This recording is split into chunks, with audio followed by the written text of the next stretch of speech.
Hey y'all, I'm James Roy, and this is Texans Takes with James Roy. I have here next to me Eric Froton, and if you don't know him, you probably actually do, because if you've been on Twitter recently, there's a graphic from NBC Sports that says that the Texans got a D in this draft. Now, Eric is the person behind this grade. Before we talk about that, though, I kind of want to get to know Eric, and I want to show y'all why his opinion carries some weight. He does do a lot of research, and he has a job that is very much in this field, as opposed to myself, who is a fan that has Twitter. So two very different things. So Eric, where are you from originally? I see you got some Celtic shorts on.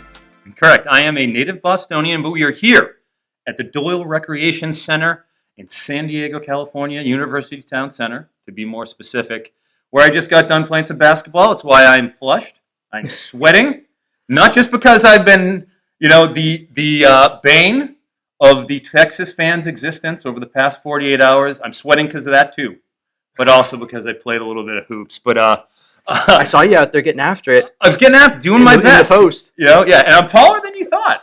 He is a little taller than I thought. I'd say what, 6'1", 6'2"? 6'2" and a half. All right, yes, there you go. Yes, two bills. That's right. Played baseball in college, basketball AAU. So surprisingly, not a drinker. I know that might surprise them. Especially being from Boston. Yeah, and Irish, right? Absolutely, yeah. I lived up in New England for a little bit early on in my time in the Navy, and there's not a common train of thought to be that way as a person. But so you told me before we started, you've been out in San Diego for like 19 years, so you feel like it's like a second life. So, and you're playing in a softball league, and you're holding it down at first base for the PB Correct. Pub. The PB Pub, a noted dive, San Diego. So. You're not dealing with an aristocrat here, out here in my ivory tower, somewhere in Stamford, Connecticut. No, PB Pub first baseman. All right, and I looked at your LinkedIn profile. Sorry if that sounds a little creepy, but I noticed that there's real estate in your background too. Mm-hmm. So are you a full-time sports writer, or do you dabble in real estate on the side? How does that go? Sure, well, I guess that gets into my background a little bit. So out of college, I was a journalism minor. I wrote for my town paper.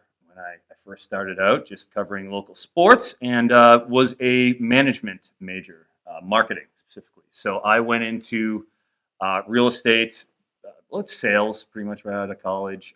Got into mortgages after I moved here in 2005, was in that for a few years, then transitioned over to traditional real estate sales. Worked for the number one short sale brokerage in San Diego through 2015, and then the short sales went away and transferred to a more traditional sort of a sales cycle. But my background and where I come into play with NBC is in 2001, my friends and I from Boston started a college fantasy football league. And my first ever draft selection was the immortal Luke Staley, 2001 running back, All-American BYU. At 230 pounds, he ran a 4.44.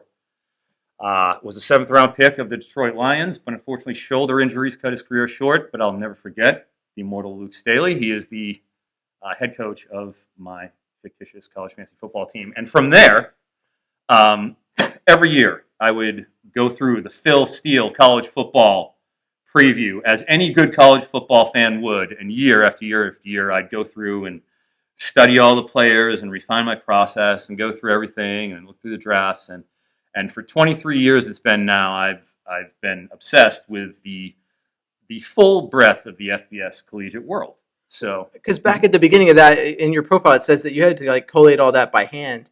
Correct. To comb through all those stats, and that it kind of gets into an important point before we discuss your grade, which is that your background in terms of research in football in general is more at the college level than it is at the pro level, right? Much more. That is my love. That is what I am employed by NBC to do. So in terms of what kind of brought me to the table, I've been there for almost 5 years now at NBC, and started out doing the blurbs and all the things of that nature. But that college fantasy football background is what really led me into kind of data and enjoying breaking down stats, and then more into film and getting everything, and just the way I do evaluation correlated into projection when it comes to player performance. So for the past 4 years, in terms of projecting player performance, such as player props, college fantasy football, DFS, things of that nature, when it comes to those sort of things, I am certainly one of the the leading voices in that space. And when it comes to college football props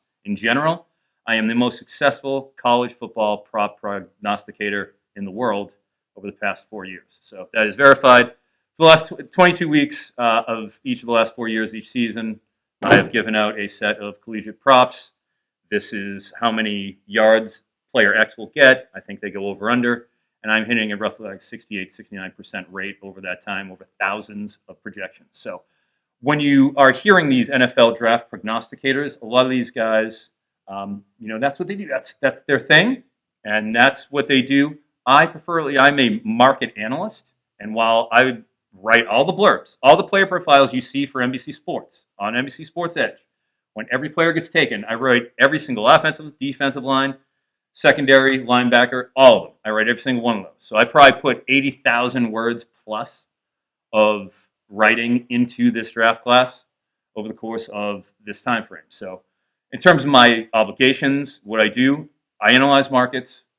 I do all the player profiles. When it comes to collegiate player performance, nobody in the world is better than I am at projecting collegiate player performance on a week-to-week basis. And if there is, show me. The longest paper I've ever written I wrote a 10-page paper in college. So I couldn't imagine the amount of effort that goes into not only researching all of those players and having to take on all that information and then educatedly type it up in a way that can be conveyed to people post-draft as players are coming off the board. It has to be a lot of work, I could imagine. But that gets into our deeper point, which is that for NBC Sports, they put out a graphic, and the way that you said it to me was they kind of put this graphic out there, and as Twitter, I didn't see your handle associated with it. No, that wasn't. But everyone flocked over to NBC Sports, all the Texans fans, and we went and we looked and we said, I think everyone. Who wrote this article? Because right up front they put D, and you can imagine that sounds like clickbait, because I think the only other person I can name off the top of my head that's given the same grade as you is a Twitter person that I know of named Chad Forbes. You may have heard of him, an NFL analyst guy. The man sounds like a genius. Sometimes he gets it right. I don't know. I don't follow him if that says anything about how I feel about how he views that's the not game. good for me. Yeah. But he gave the Texans a D as well. So that's the only other person. In general, I've seen anywhere from A to B ratings from a lot of NFL and college level analysts. So let's get into the root of it. I'll just ask this broad question: why did you give the Texans a D for this draft? Sure. Well, I'm going to start with the top. So let's get out of the way. 1, 2, C.J. Stroud, fine. I don't have any problem with C.J. Stroud. I ranked him as the second quarterback. I think he should have been the pick there. No problem. Okay, you're holding serve. You took what you should take. Right on.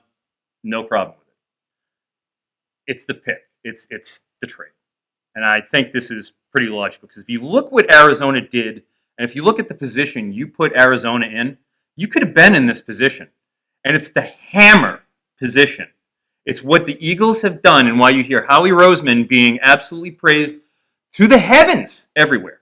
It's because he's using that draft capital as leverage, and it's leaning on these other teams because he's doing it so well.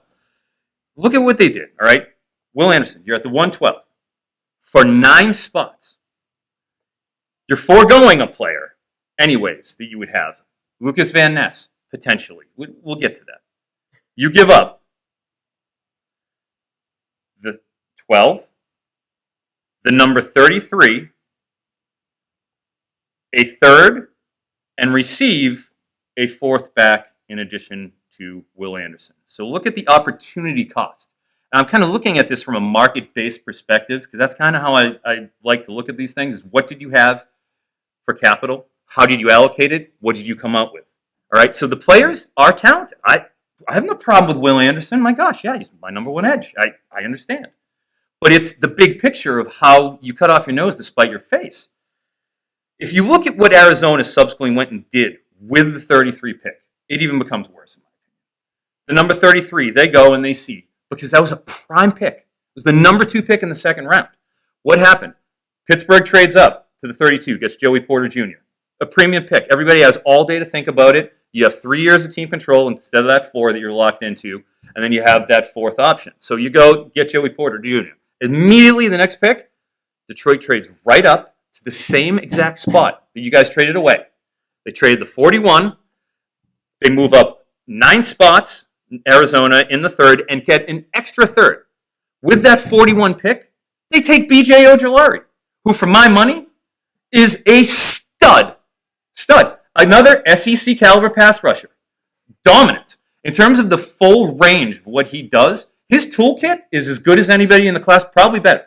I think when it comes to the moves, throws different tempos. Different. His hands are incredible. I mean, you look at the way he counters, works hard to get off the blocks, the speed off the edge. He's got a pedigree where his brother Aziz went to Georgia. I mean, he is a star pass rusher. I love Ojulari. He was my number 6.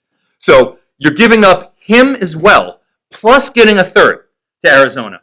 And then if you look at the odds, Arizona right now is plus 20,000 to win the Super Bowl. Tied with them, the worst odds, is Houston. I just did a 2024 mock with my colleague, Connor Rogers, who I know the other Texans fan podcast I'm going on with later is having him on. Maybe you should too. He's great. We just did a 2024 mock. In that mock, Arizona has the first 2 picks.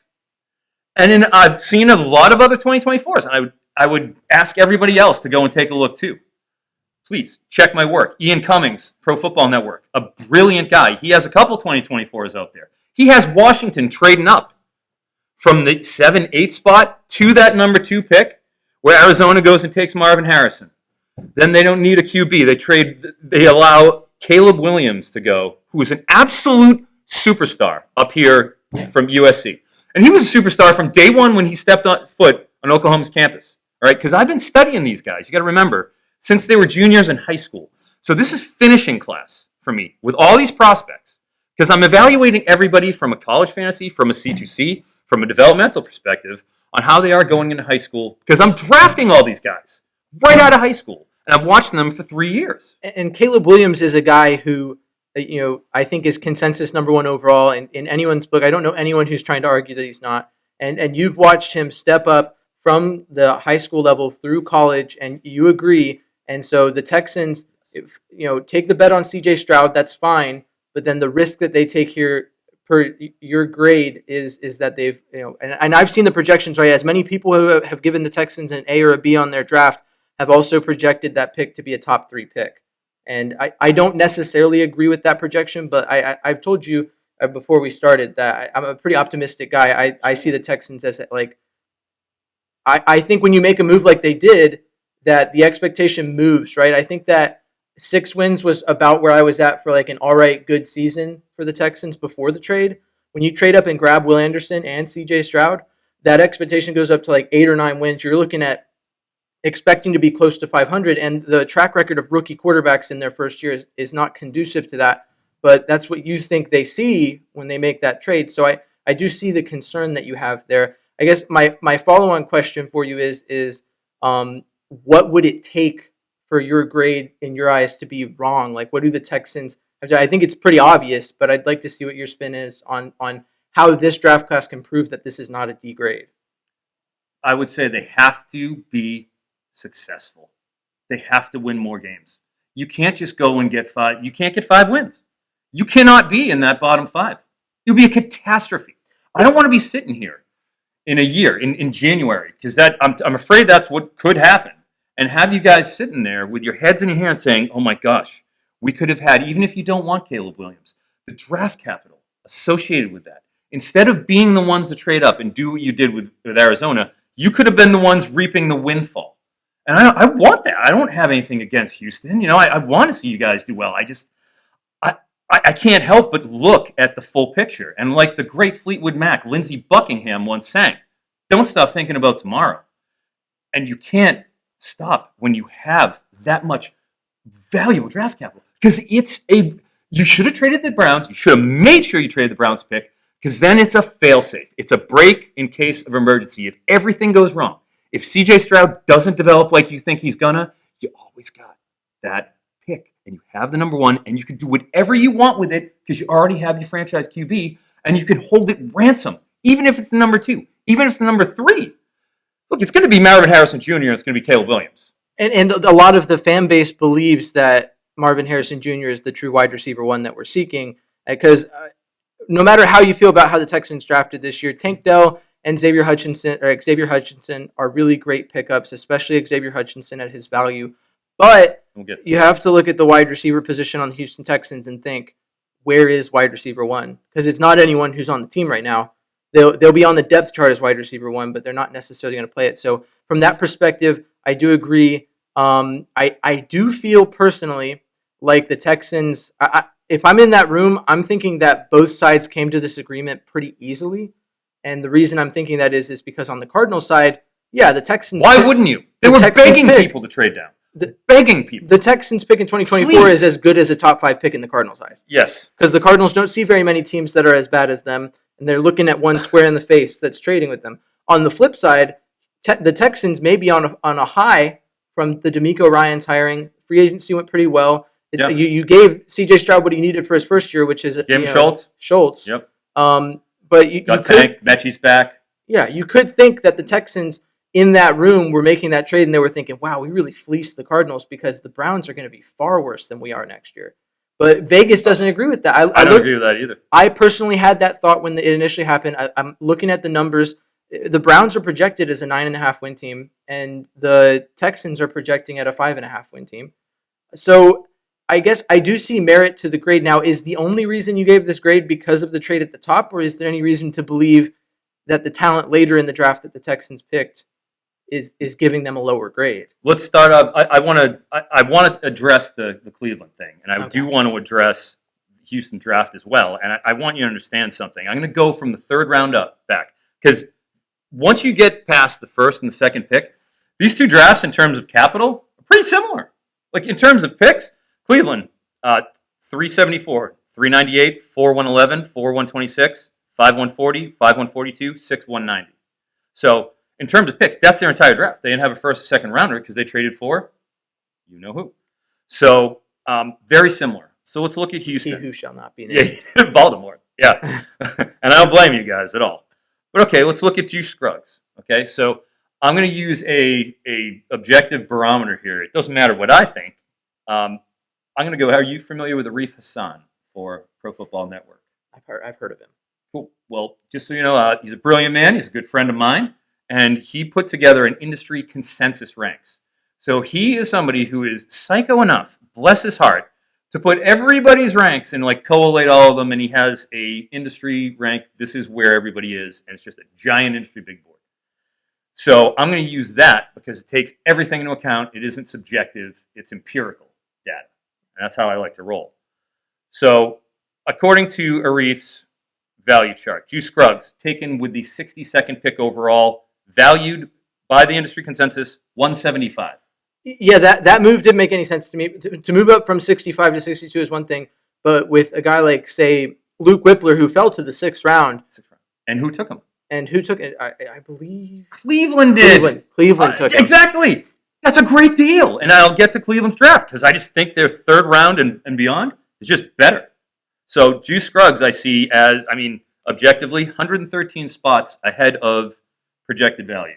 Now, obviously, this is all wildly subjective, but that's everybody involved. That's the whole consensus. You have to believe that somewhere in the Texans organization, they were watching film and they said, this guy looks like he's better than he's graded. But I do admit, like, I was on a live feed with some members of my podcast network during the draft, and my immediate reaction to the Juice Scruggs pick was not exactly super positive.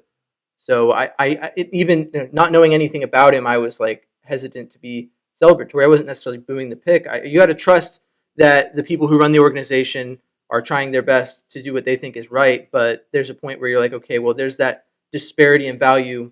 I'm questioning it. Yeah, and I don't think anybody really expected Juice Scruggs to be a top 15 overall selected offensive lineman. I didn't see that. He was a Shrine Bowl invitee, as we kind of talked about. And the Shrine Bowl, while I was there, I was at the NFLPA Bowl 3 days. I was at the Shrine Bowl for every single day of practice. Okay? I saw all these guys down here at this end. Juice Scruggs is fine. He made my All-Shrine Bowl team. I thought he was fine. But the Shrine Bowl is not the Senior Bowl. The Senior Bowl is the premier event in the off-season stuff. He wasn't invited to that. plenty of offensive linemen were taken after him. I'm not saying that it should be an end-all, be-all, because there's plenty of good players at the Shrine Bowl. But I think he was the first player taken from the Shrine Bowl. I think he was. I think besides Zay Flowers, but he kind of doesn't count. He was just there. He literally took 2 screens and just did interviews. Yeah. So, I mean, that's an indictment on it. And then, I mean, Nathaniel Dell, Senior Bowl, obviously a star at the Senior Bowl. He's 5'8", 165. I mean, I know he's a Houston boy. He's a local boy. I respect it. He was a terror in college. I mean, good luck covering him.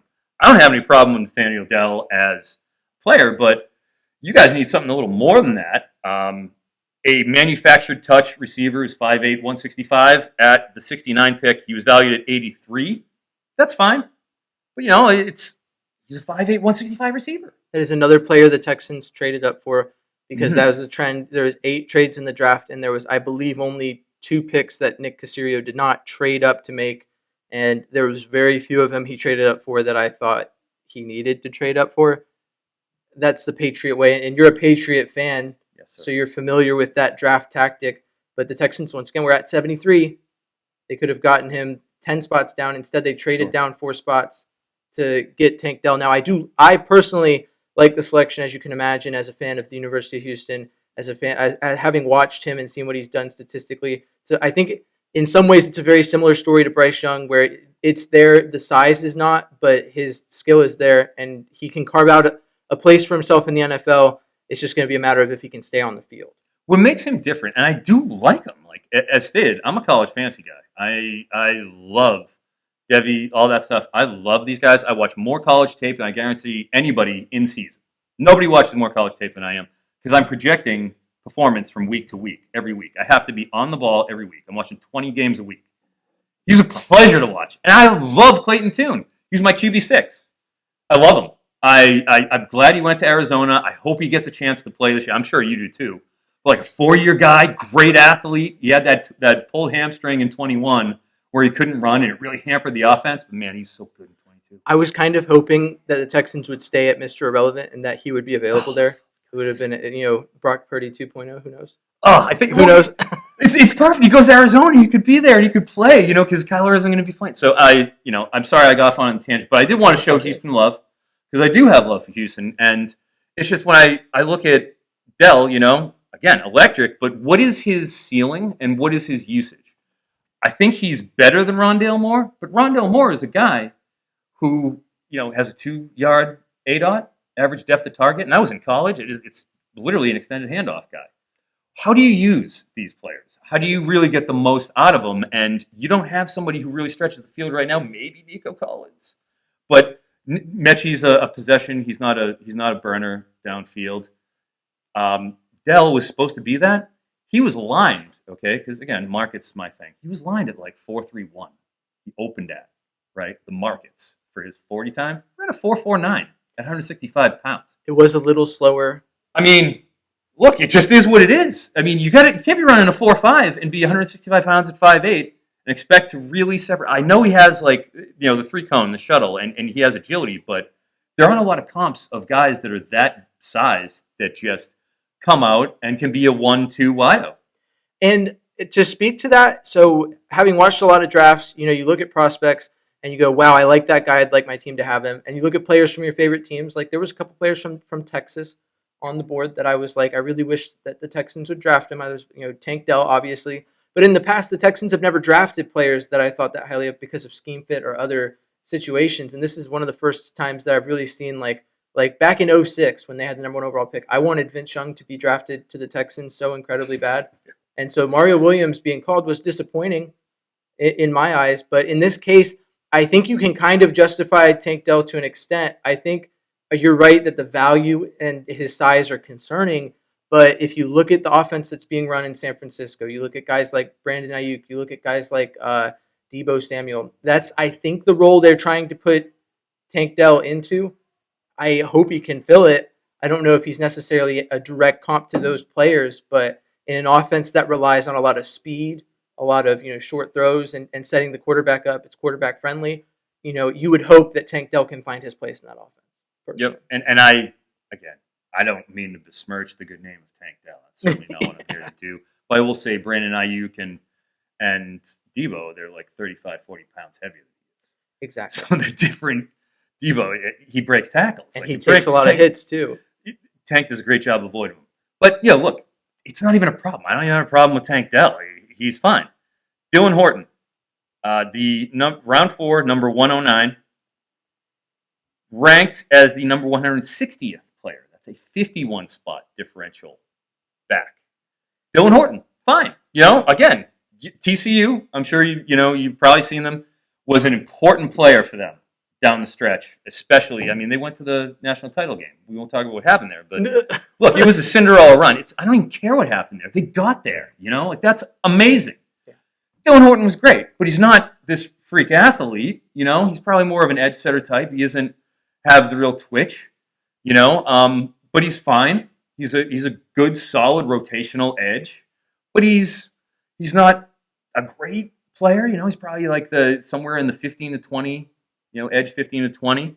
And then so that's the top. That's the top 3, 62, 69, 109. Those are along with the top 3, your big picks. And then you get down to 5th round, pick 167. But yeah. So the thing I want to bring up here, though, is that to this point in the draft, all of the players that the Texans have taken are all team captains in college. And of their draft picks, 7 of 9 are. And it's just an interesting trend I've noticed.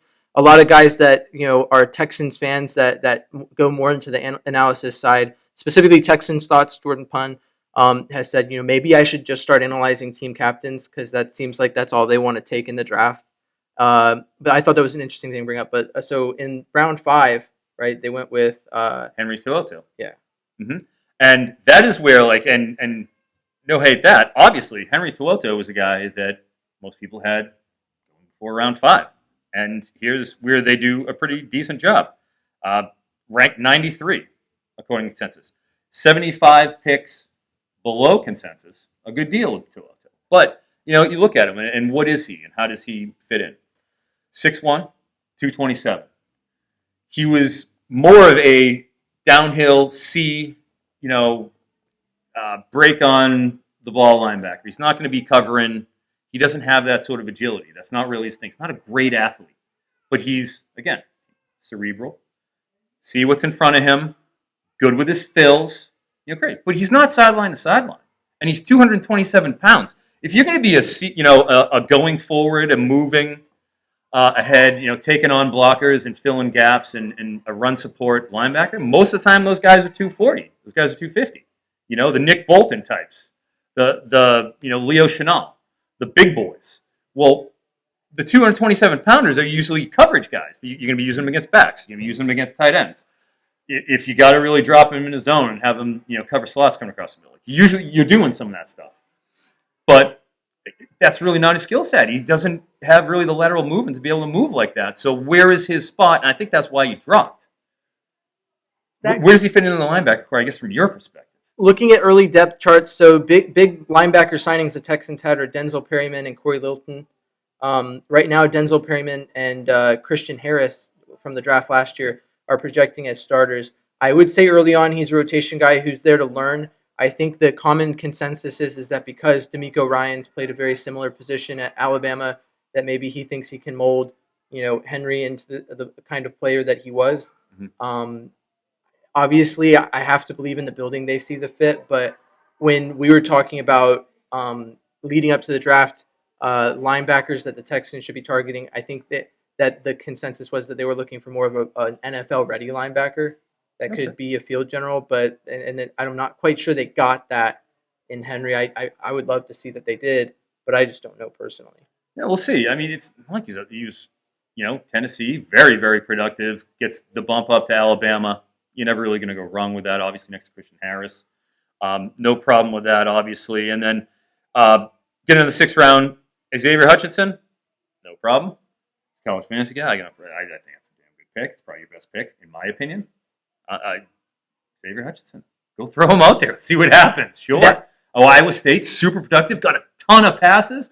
4-year guy, Brock Purdy. He was the guy at Iowa State, hands down. You've seen that program, Matt Campbell, produce guys. Alan Lazard, very productive. Got himself a second contract. He's with the Jets now. Another Iowa State guy who was that alpha receiver. Look, I got no problem with Xavier Hutchinson. So I'm cool there. That But, was one, he's a that was sixth one rounder. that I definitely saw him falling, and I was like, "How is he falling?" Because I felt so obviously fan mock drafts. I've learned through several off seasons don't carry a whole lot of weight, as exemplified by and I guess Andre Carter's not a great example because his combine is really what kind of tanked his stock, but he was projecting as And he high got as swallowed up at the Senior Bowl. he was He couldn't projecting. move anybody. He just doesn't have the power. Well, he's an army guy. I mean, Yeah, he's so they light. can't get much bigger than that. So he went from be projecting. I think some people were projecting him late first, early second, and then he dropped all the way out of the draft. And so Yeah. watching a lot of projections, I saw Hutchinson as a guy who could go like 104, like early, like the first picks that the Texans had initially in the fourth round would have been a great place for him to go in my eyes. So watching him slip that far, and watching the Texans trade back up to get him after taking Jarrett Patterson. Sure. Was nice to see, I thought. And with Patterson too, there's a reason why he is where he is. He's a 6'5" center who's 306 pounds, and he has 31-inch arms. Skronsky has 32-inch arms, and we heard all day and night about how short his arms are, and he can't play tackle. Dude, to be that tall and have those T-Rex arms, it's unnatural to have 30. I have like 32. I'm 6'2", and he shouldn't have 31.5-inch arms and be a center. And his movement skills, not good. Not good lateral movement. Not very good. So you're talking about a center who's got a pull. I can't see him surviving with 31-inch arms and having to move like he has. So that's why he's in the 6th round. And Brandon Hill, great special teamer, fine. But the top 3 picks from that 3rd and then the 4th, not great value that we could throw out Dell, but Scruggs and Horton, objectively, not great values to go with that. And the benchmark I'd like to use, as we discussed, is Cleveland. All right, so you look at Cleveland, number 74 with the 3rd round pick, Cedric Tillman. I love me some Cedric Tillman. Oh my gosh. Cedric Tillman! You went after Tank Dell. Look, I get it. I get you. I like Tank Dell. I don't hate him. It's just, he is a type. Reading up on Cedric Tillman's scouting sucked. report, he reminded me of DeAndre Hopkins. They said his point of catch and just contested catchability. I was like, ooh, that could be. It's just he's a late bloomer because it was year 3 before we really kind of came out, and that was 2021. He had 10 catches for 200 yards against the Georgia 2021 D. He lit him on fire. Get ready, okay? I love that pick. Siaki Ika, right? They take with 398 Baylor. Giant 340-pound, 2-gapping monster. He was a big deal for Baylor last year. Baylor, and people crap on the Big 12, defenses. Iowa State, Baylor, Texas's interior with Coburn and Ajomo. Are you kidding? They had some good interior lines there. They had some good defenses that people don't realize. Now, I don't know if I remember hearing reports that his problem specifically was that he was more injury prone. Is there any merit to that? Sure. I mean, but he kept around this season. I mean, he hung around. He played, and he was an absolute planet in the middle of that line. He's why Baylor and Dave Aranda, who's a defensive coach, could play a slow-down system, and win games, do better, despite the fact that they had massive roster turnover. So, Ika was a factor for them, and I don't want to discount him. That's a real solid play in the middle, just a 2-gapper, 2 downs, run-down guy, fine. DeJuan Jones, 4th round, number 111.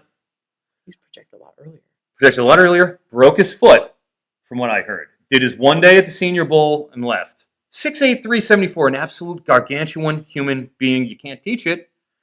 4th round, why not? He broke his foot. He put on weight after he broke his foot, and that's really why he slipped. But it's hey, okay, get the man on a diet program.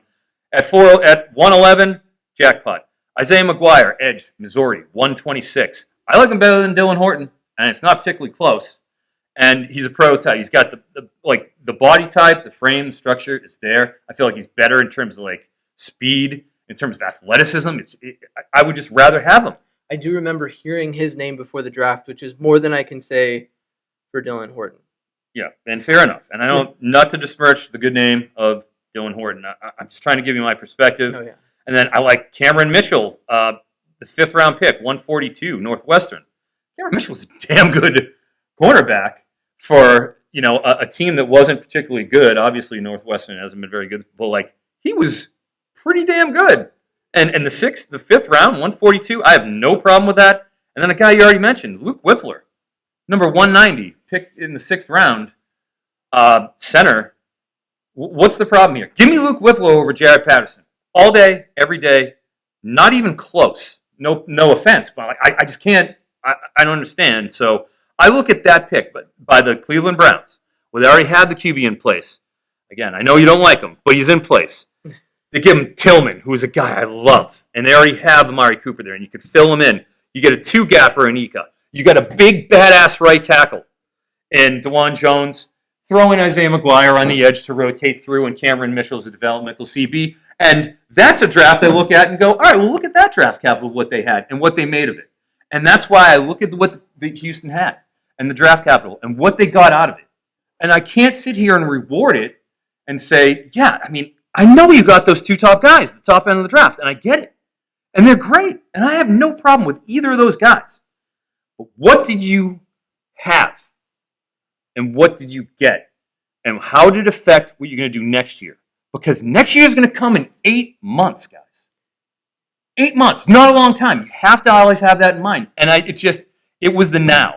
And it's kind of indicative of what the NFL kind of does sometimes. And hell, Shane Steichen's a Patriots guy. Respect. But it's a now move on a roster that is not a now roster. How are you going to score points? The Texans, how many points per game did they score last year? The Texans, I want to say, were around 20 points. No, it was probably close. 17 was the number that I remember. I don't have it off the top of my head. That's a guess. 16.0. Okay. 15.9 was the worst. They were third. Okay? 16.2 the year before that. Again, bottom three. Total yardage, bottom three. Both of the last 2 years. This offense is not a good offense. It just isn't. And you're throwing in a rookie QB in there. And I like Dameon Pierce, and I respect where he's coming from. You're asking a lot of him. And you don't have weapons on the outside to be able to support a 9-win team. And the other part of it, too, is that C.J. Stroud lived with weapons. He had an abundance of them. So I made a highlight reel for the draft class recently, and I couldn't find very many highlights of C.J. Stroud that didn't feature Marvin Harrison Jr. catching the ball. Or Igbukah. I love Igbukah too. Trust Either me, one of you them, would like to have him next year. No, yeah. I am the world's number one Igbukah fan. I had him in 11 different college fantasy leagues before last season, and I told everybody what was about to happen, and it happened. So that's the thing is, a lot of these guys, there's no in-the-moment accountability. I am accountable for everything I do in the moment every time I say something. So, this is nothing new to me. I have to do it every week of every college football season. I predict the future every week better than anybody alive when it comes to player performance. So this is old hat. I'm just looking at it from a market perspective. And I just feel like you have to win 9 games. You have to win at least 8. Because you don't want to be sitting here with the 3. You don't want to be sitting here with Arizona with the 2 pick next year. And you're all going to be pissed off. I guess so. My counterpoint to that is that when we look at the Texans last season, they were within one score of or won 10 games last year. So of their losses, 7 of them were one-score games against teams like the Chiefs and the Cowboys, who went pretty deep in the playoffs. So I guess my question is do you think that there was enough improvement on defense to possibly push this team to a point where the offense can have a year to progress and they can still get those wins? Sure, and I don't want to discount the free agent signings. Obviously, you guys had money to work with, and you did. Like you said, bolster the linebacker core. I think you guys, obviously, with Ryans, and it's a good hire. It's an internal guy. Great hire. I mean, it's a known commodity. He's a Texans guy. I think that stuff matters. Organizational culture, and obviously, like you talked about, taking captains, more organizational culture stuff, and that matters. I do think that they will improve. They weren't great last year on defense either, statistically. Last in run defense. I know. So, and I looked at that too, and I want to say I want to say 6th in points allowed, but I could be wrong on that. That being said, they will improve. You got to score some points, and now you have a rookie QB, and it's a rookie QB who, as you said, had a great wall in front of him. Paris Johnson on the right, DeJuan Jones on the left. You have a couple of there's a couple of interior offensive linemen that will be drafted next year that are fringe first rounders. There's definitely one. I can't remember. I was just looking at the 2024 year. I forget who he is, but Jackson. Anyways, there's a lot of talent there in front of him, and he's playing against teams that are generally not as talented as Ohio State. Twice a year, you play Michigan and Penn State. Even Penn State, they handle. Penn State's going to be real this year, and those two real teams. So otherwise, they're drastically over talented versus everybody else. And you got Ibuka, and you got JSN, and you got Marvinez Jr., and you got Olave, and you got Garrett Wilson. There's the hits, playing hits. He's going to have to do this outside of structure. And he didn't do it much outside of structure besides Georgia. Yeah. And he's got the best of the best that he's working with, even doing that. And it's like, when you go from the best of the best now to a budding, a fledgling wide receiver core, who we don't know what we got there, there's a lot of unknowns. And you would have had a great edge rusher. Think about if you just, instead of trading down the 3, take Van Ness at 12. Could take Van Ness at 12, or Ojulari at 33. Ojulari at 41. When you get the Godfather offer to come down for Will Levis, and you go, take him, as you should. Do you think the Titans make that same offer to the Texans, though? Maybe not.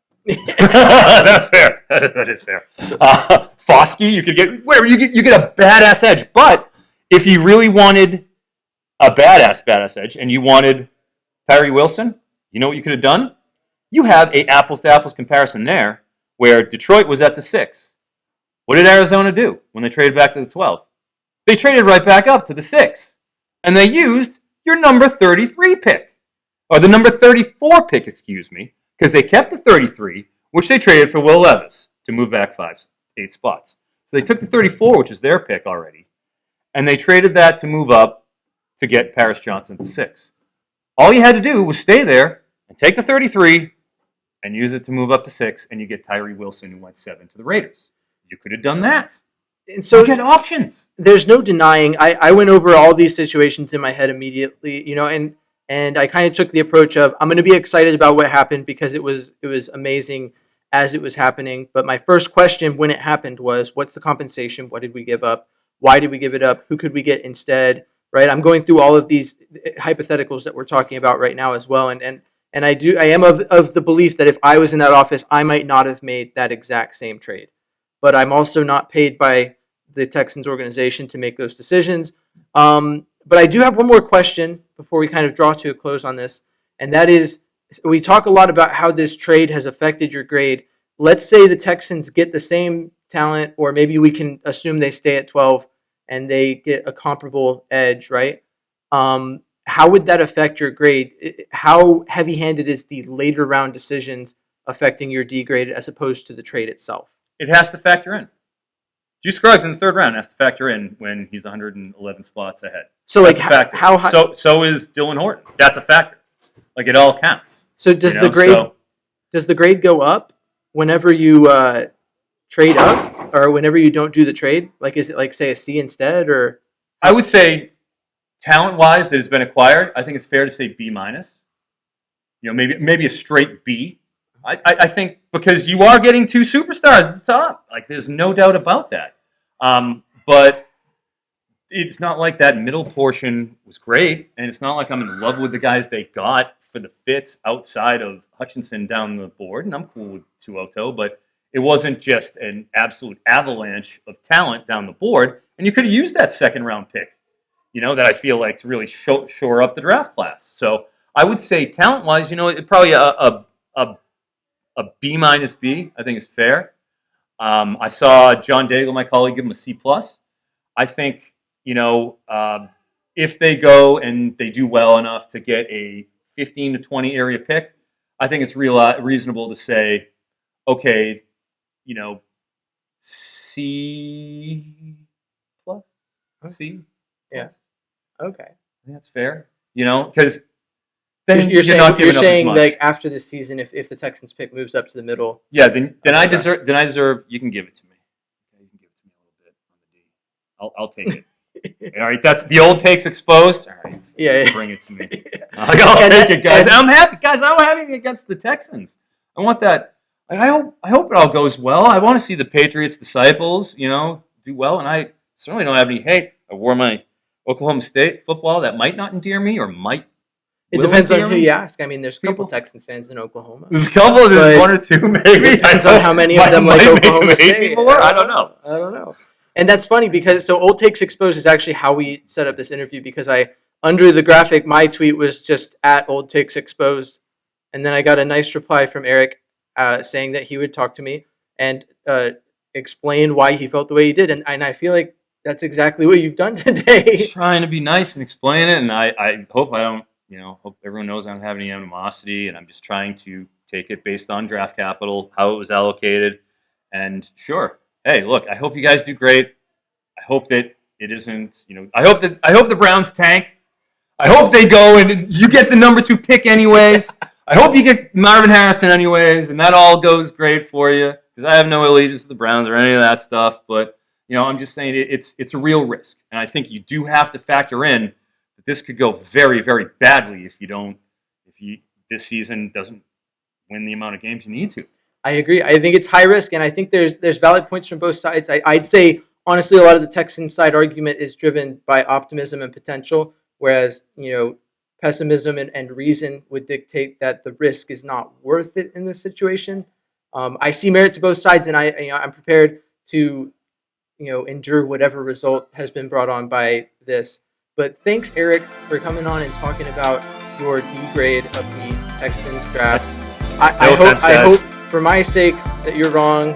I hope I am too. Look, it's just a grade. I'm okay with it. If it goes wrong, I hope you guys are very nice. I'm looking forward to the other podcast. No hate to the Texans faithful, and best of luck. All right. Well, thanks for being on, and have a nice day. This has been Texans Takes with James Roy, and till next time, see you later.